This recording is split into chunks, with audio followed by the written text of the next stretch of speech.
ফজরের সময় প্রচণ্ড ঠান্ডা। শেষ দিকে তো গ্রাম্য একটা কথা আছে, আরামের ঘুম সুখের ঘুম। ওই সময় ল্যাপ কম্বল ফালাইয়া ঠান্ডা পানিতে ওযু করিয়া মসজিদে যাইয়া নামাজ পড়া মন চায় না, মন তখন জেহাদ করতে হবে যে আল্লাহর পক্ষ থেকে মুয়াজ্জিন দাওয়াত দিছে, আসসালাতু খায়রুম মিনান নাওম, ঘুম হইতে নামাজ ভালো। তাহলে আমি আমার নফসের কথা শুনবো না, আমি আল্লাহ এবং আল্লাহ রাসূলের হুকুম মানব, এর নাম জিহাদ। কথা ঠিক? শোনেন, আল্লাহর ওলিদের ইতিহাস পড়লে দেখবেন তারা জিহাদ করতে যাইয়া অনেকাংশে হালাল জিনিসের উপরে পর্যন্ত নফসের সঙ্গে জিহাদ করছে। শোনেন নাই জুন্নুন মিসরি রহমাতুল্লাহি আলাইহি বাজার থেকে যাইতেছে আঞ্জির না ওই আনার খাইতে মন চায়, বাজারের ভিতরে ডালা নিয়ে উঠছে, কিন্তু আল্লাহর বান্দার কাছে পয়সা নাই, নাই কেনার মতো টাকা নেই। এখন বিক্রেতার কাছে যাই বলতেছে, ভাই আমাকে একটু আনার খাওয়া বা আঞ্জির ফল খাওয়া। বলে টাকা দেন? বলে টাকা তো নাই। বলতে তাহলে আপনি ফল খাইবেন কিভাবে, দেবো কিভাবে? বলে আমার তো আর কিছু সম্বল নাই, একজনের জুতা আছে, এর বিনিময়ে যদি দেন। বলে জুতার বিনিময়ে দেওয়া যায় না। তখন রওনা করছে আর নফসের সঙ্গে জিহাদ করছে, তোর পয়সা নাই, টাকা নাই, তোর খাইতে মন চাইছে কেন, তোকে আমি আর আঞ্জির ফল খাওয়াবো না। যখন সে রওনা করে যাইতেছে তখন একজন এসে বলতেছে দোকানদারকে, ফল বিক্রেতাকে, এই যে লোকটা গেছে তুই তাকে চেনো? বল না, চিনি তো না। বলে এই জামানার ভিতরে বড় কুতুব জুন্নুন মিসরি রহমাতুল্লাহি আলাইহি। কি হয়েছিল ঘটনা? বলে ফল খাইতেছে, যে পয়সা নাই আমি ফল দেই। বলে সর্বনাশ করছে। এখন ওই আল্লাহর বান্দা তার গোলামকে বলে, হুজুরকে যদি ফল গ্রহণ করাইতে পারো তাহলে তোমাকে পুরস্কার আজাদ করে দেব। এখন ডালা পিছনে নিয়ে ঘোরে, হুজুর এই সাউন্ড পাশেরটা একটু বাড়াও, এই দুই পাশের স্টেজে দুই পাশে সাউন্ড বাড়াও। তাই সেই কথা বলতে চাইছিলাম। এখন হযরত বলতেছেন, বাজার তুমি যত চেষ্টা করো, আমি তো নফসের সঙ্গে কসম করে বসছি, ওকে আমি খাওয়াবো না।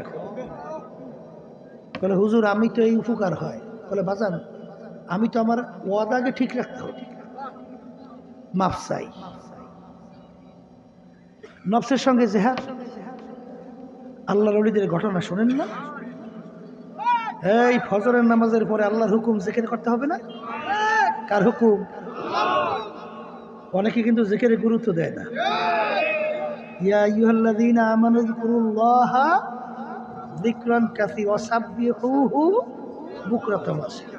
এই হুকুমটা কি আমার না আল্লাহ? বিশেষ করে বড় বই খেলে। এখন আল্লাহর বান্দা নামাজ পড়ার পরে আল্লাহর জিকিরে বসছে, রাত্রে খানা খায় নাই, পেটেও বড় ক্ষুধা, ওদিকে রুটিওয়ালা পাশ থেকে গরম রুটি গরম রুটি। এখন পেটের এত প্রচন্ড ক্ষুধা, মন চায় আগে রুটি খাবে তারপর আল্লাহর জিকির করবে। এখন মন বলতেছে যে তুই আগে খাইয়ে পেটটাকে ঠান্ডা কর তারপর আল্লাহর জিকির কর। সে বলতেছে না, আমি আল্লাহর জিকির আগে করব তারপর খাবো। এক পর্যায়ে পাইরে উঠতেছে না, তা পাইরে না উঠে একসময় জজবার হালাতে বলতেছে, এই নফস তু মেরা খোদা নেই, নাই তেরা বান্দা নেই। তুই তো আমার খোদা না যে তোর কথা আমার শুনতে হবে, আর আমি তো তোর বান্দা না যে আমি তোর কথা শুনতে হবে। জজবার হালাতে জোরে জোরে বলতেছে, মাই তেরা খোদা নেই, তু মেরা খোদা নেই, মাই তেরা বান্দা নেই। জজবা জোরে, লোকজন কইতেছে এটা দিয়ে কাফের হয়ে গেছে, আল্লাহরই তো মানে না। তাই দৌড়ে যেহেতু কায়দা মতো কিছু উত্তম মাধ্যম দিস। আর একজন আলেম এসে বলতেছে, এই ব্যাপার কি তোরে এই আল্লাহর বান্দাকে মারো কেন? বলে ও এমন কথা বলতেছো তো নাস্তিক হয়ে আল্লাহরই মানে না। না তো এই লোকটার চেহারা তো এরকম বুঝায় না। বলে ভাই কি হয়েছে ঘটনা বলেন তো।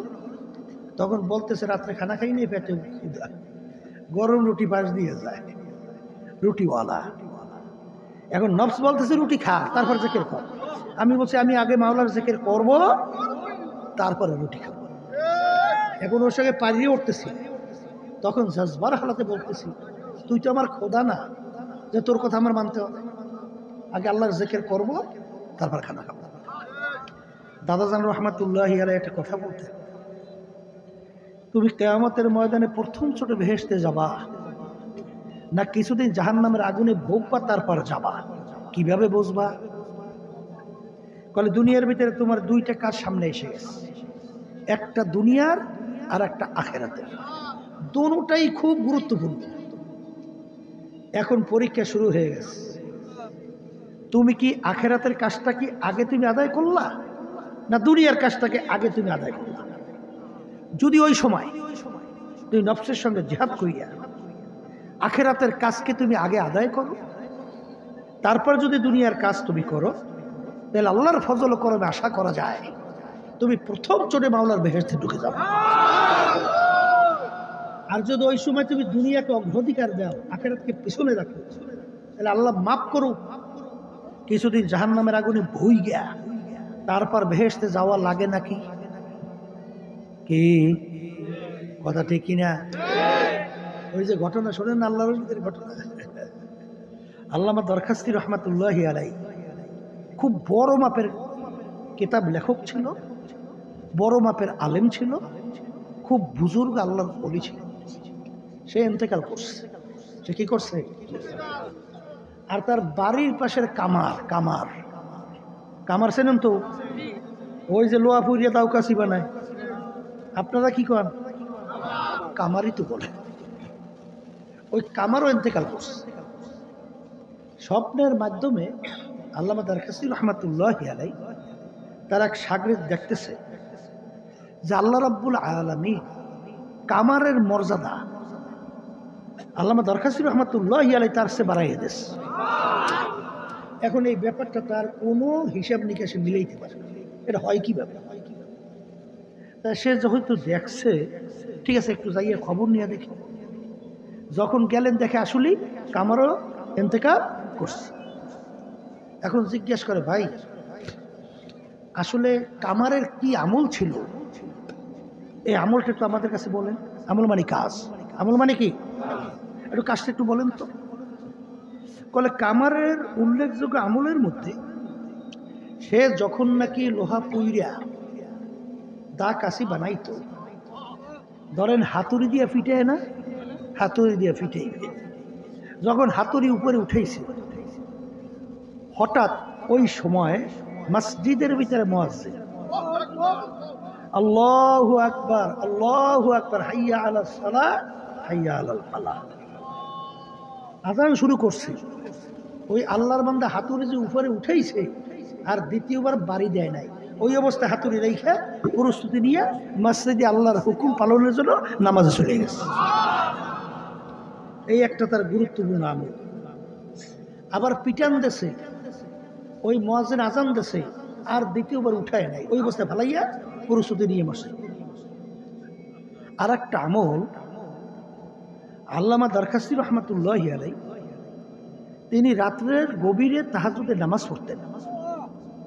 তখন ওই আল্লাহর বান্দা তাকে দেখে দেখে দুই চোখের পানি ফেলাইয়ে কাঁদে, আফসোস করে আর বলে মালিক তুমি যদি হুজুরের মতো আমাকে সচ্ছল রাখতা, তাহলে তো এখন আমি এই গভীর রাত্রে তোমার কুদরতি পায়ে সেজদায় পড়িয়া তোমার তাসবিহ আদায় করতাম, কিন্তু সারাদিন লোহার কাজ করার পরে আমার শরীর ব্যথা হয়ে গেছে, এখন যে উঠে নামাজে দাঁড় হব সেই শক্তিটা তো নাই। এই আফসোস করে আর দুই চোখের পানি ফালায় কান্দে। এই যে আফসোস করে কান্দে, দুনিয়ার থেকে বিদায় হওয়ার পরে আল্লাহ রাব্বুল আলামিন তার মর্যাদা তার অলির সে আরো বাড়াইয়া দিচ্ছে।